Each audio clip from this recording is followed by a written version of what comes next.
Well, what's a guy from Dow Chemical doing up here talking about natural gas? We don't make it. We sure use a lot of it. And that's what I want to tell you about. I want to tell you about how, most people think of natural gas as something you just go and set fire to, right? You can generate power with it. You can put it in your car. You can put it in your furnace. But in the chemical industry, we take it and we make things with natural gas. And we're going to talk about a component of natural gas that you probably haven't heard. Remember the word ethane. Okay, I'll get to that later. But first, a little bit about Dow. Why do we care about natural gas? We use the oil equivalent of 850,000 barrels a day of energy as a fuel and raw material. That is the daily energy consumption of Australia. And we use this energy, and it's in the United States, it's mostly natural gas and what we call natural gas liquids. Again, the word ethane comes to mind. We use it as a fuel and as a raw material. I hope I'm going to push the right button. There we go. So what we do is we'll take components of oil and natural gas, and again, in the United States, it's mostly natural gas and what we call natural gas liquids. And we will convert, through our chemistry and engineering talent, those molecules into everyday products, ranging from building insulation to car bumpers to wind turbine blades to automotive antifreeze, tires, the carpeting that your feet are on today, the foam in your chairs, and countless other products, thousands of products that all started with natural gas in a well, either offshore or now increasingly today onshore. And so let me tell you also about how it's helping to fuel a renovation, a renewal of new types of clean energy. This is our newly introduced Powerhouse solar roofing shingle, coming to a roof near you soon. It's launched in Colorado, but it's basically a flexible film solar shingle built into a plastic roofing shingle that would substitute for, say, asphalt shingle. So it now, instead of being a panel that sits on your roof and is screwed into your roof, it is actually part of your roof. But the plastics and the polymers that make this technology possible, which we think is going to be revolutionary, all started with a molecule of natural gas somewhere in the United States. You can't have these polymers without some sort of hydrocarbon. And you also have to burn natural gas to create the heat, to run the processes, to run these plants. So natural gas is an essential fuel and raw material. For every $1 the chemical industry uses to make to buy natural gas, we convert that into about $8 worth of added value. So again, if you set fire to it, it's 1 to 1. If you put it in your car, it's about 3 to 1.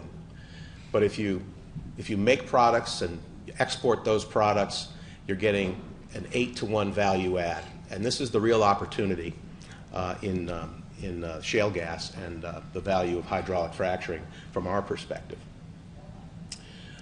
Industrial output measured against the price of natural gas. The blue line is industrial output.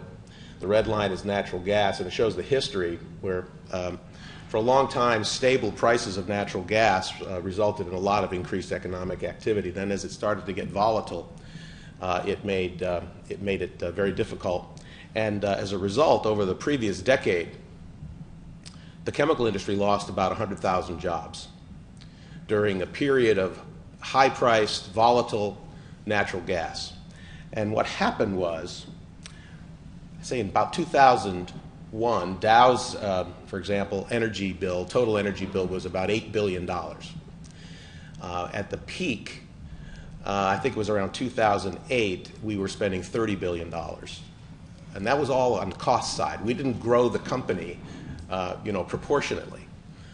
So we shut down facilities, a lot of them in the United States, and we went on a search for places in the world where we could find stable, competitive, priced, and abundant energy, raw materials. And in places like Brazil, we found sugarcane.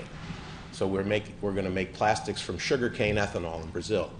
But in the Middle East, we're using natural gas because the price is relatively stable. And for those of you in the industry, and John, I'm not drawing that horizontal. I know that the price will go up.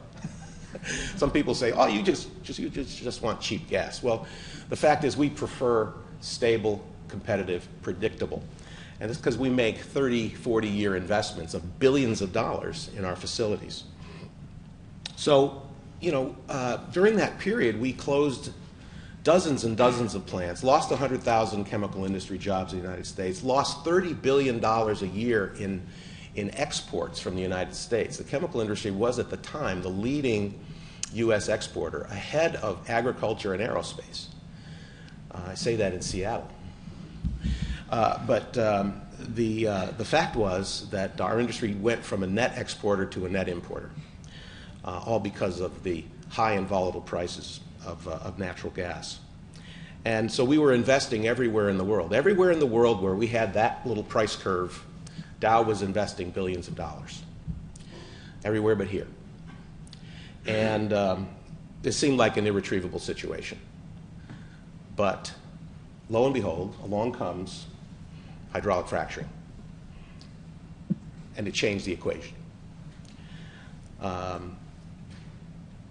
The prospect of long-term, low-cost, predictable supply of natural gas and natural gas liquids are going to transform manufacturing in this country and allow us to regrow here going forward. And that's let me talk about. You're going to hear in your states, if you want to ask the question when you find out that you have shale gas, is it wet gas or is it dry gas? Wet gas means that it has other components along with the methane. Methane is the stuff that generates the little blue flame that we like to set a match to. But the other natural gas liquids, principally ethane, propane, butane, a bunch of other anes, but principally ethane, are the basic raw material for the manufacture of most of the products that we use today in society. 96% of all manufactured goods have some role of chemistry in them. And most of that chemistry, if it's organic chemistry, it involves natural gas and natural gas liquids. So there's a real opportunity in the United States for the United States to attract this kind of investment again, where it wasn't able to for more than a decade. And to give you an idea, the American Chemistry Council, represented ably here by Josh Young, has done an analysis that says that a 25% increase in ethane supply would generate 17,000 high-paying jobs in the chemical industry, 395,000 additional jobs outside the chemical industry, the same type of multiplier effect that John talked about, 4.4 billion a year in federal, state, and local revenue. You can read on. And Dow's putting its money where my mouth is. That we've invested so far $600 million in the past 5 years in U.S. Gulf Coast ethane cracking and ethylene supply improvement. And we recently announced plans back in April to spend an additional $4 billion to restart a shutdown facility in Louisiana and announce that we will build a new facility, global ethylene manufacturing facility in somewhere in the Gulf Coast, along with other derivative improvements in other production processes. And other companies are making similar announcements. I know that Shell has made some announcements. They're exploring some investment opportunities in the Marcellus, I believe. And West Virginia and Ohio and Pennsylvania are competing for that investment. So the industry is, it's real. This is a real opportunity for the United States because back 10 years ago, if you looked at a curve of who was competitive in chemical manufacturing, the United States was last. Saudi Arabia was first. Today, because of shale gas and the technology of hydraulic fracturing we're talking about today, the United States is second to Saudi Arabia. We have moved hugely up down that curve to be truly competitive in an industry that has always led the world. American chemical industry has led the world and has always been a net exporter, except for the last decade. In recent years, because of shale gas, we've had the benefit of turning our net export deficit into about a $10 billion swing to the positive, from about -4 to positive. And so it's really been an opportunity that's been created by the possibility of stable, predictable, competitively priced natural gas made possible by fracking. We've done some, American Chemistry Council did some analysis of individual state opportunities, and you can find this on the American Chemistry Council's website, americanchemistry.com. And they talk about, in Ohio, you could, if you could get ethane from the shale in Ohio, and you had the right infrastructure, you could attract a $3.2 billion investment that would create 17,000 jobs, 12,000 jobs in construction. These are hypotheticals, and not every state's going to be able to build an ethylene cracker based on shale gas, because the market wouldn't support it. But the fact is, if you have wet gas, you should be thinking about the manufacturing value of natural gas. And that's New Jersey, Pennsylvania, a lot of similar numbers, New York, Michigan, and there's a longer list. But basically, this is a really good news story for American manufacturing. And so how can we screw this up? There are several ways. We have to understand that this industry is mobile, and that since energy is such a huge component of our costs, that we will invest where we have this stable, productive, energy curve. I think one of the problems in this country is that we seem to hate all forms of energy. Name an energy source that somebody doesn't hate. I mean, people are going after solar today, and here we are introducing what we think will be a talk about natural gas as a game changer. Solar roofing shingle, I'm telling you, game changer. But so some people don't like solar. Some people don't like wind, right? You don't like the windmills in your view shed, perhaps. Somebody once said to me, maybe if we could just harness puppy breath, everybody would like it as a source of energy. It may come to that, But the fact is that people have to recognize that if we don't have an energy policy in this country, and if your state doesn't have an energy policy that's sensible, you're going to wind up making it difficult for manufacturing, which is, I think, and we'll get to, something that we really need more of in this country. Leveraging the value-added effect of industrial energy use is what I said. Try to capture that 8-to-1 advantage. Financial incentives. Now, this is, we have a lot of shale gas, and John and I are probably going to disagree on aspects of this. But there have been legislation at the federal level, and I believe there may be at the state level too, to provide incentives to use more gas. Well, let's say maybe you don't like coal as a power source. Let's retrofit all of our coal-fired power plants to natural gas. Let's legislate and create incentives to convert vehicles to natural gas instead of gasoline and diesel. What we wind up doing when we do that is we reinvigorate our love-hate relationship with natural gas, because everybody likes to use it, but not everybody likes to produce it. Okay?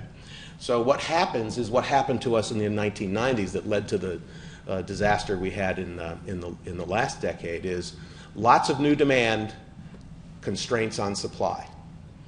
So we repeal the law of supply and demand by default. We create incentives for more use of natural gas by forcing the retrofit of coal-fired power plants.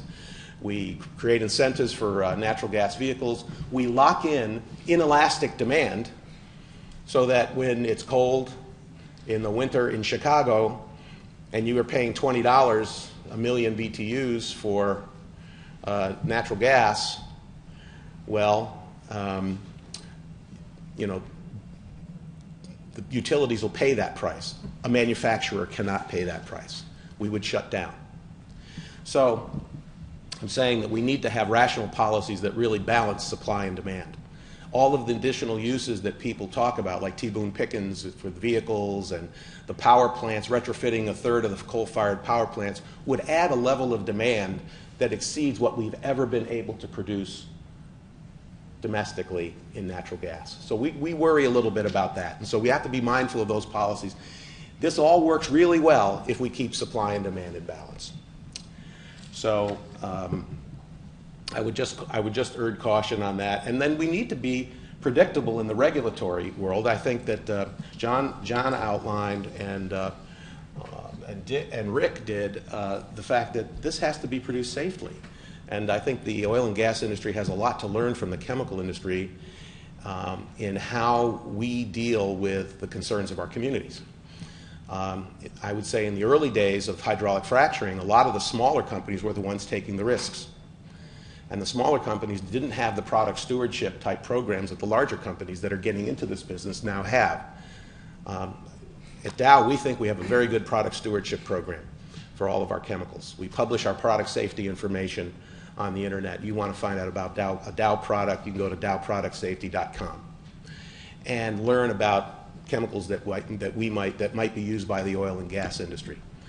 And I would say today that ExxonMobil and ConocoPhillips and Chevron and Shell have comparable product stewardship programs, and they're getting more and more into this shale industry activity, and will bring those practices and elevate those practices on the ground in the states where they operate. So that's a positive force. So I would say, in conclusion, there are people out in the streets as we speak, because so many of them feel that there's been economic disenfranchisement, loss of the middle class. We have such huge wage disparities, and the loss of the middle class is weighing heavily on people. But there's a really good way to rebuild the American middle class. And what better way to do that than to restore manufacturing? Because it was manufacturing that actually built the American middle class. So let's try to do that. And energy is a very key component of that. It's not the only component. It's tax policy, it's trade, it's a host of things. But think of this newfound abundance of natural gas as a tool of industrial development, and you can play a key role in the reindustrialization that will bring good jobs and good wages back to America. Thanks.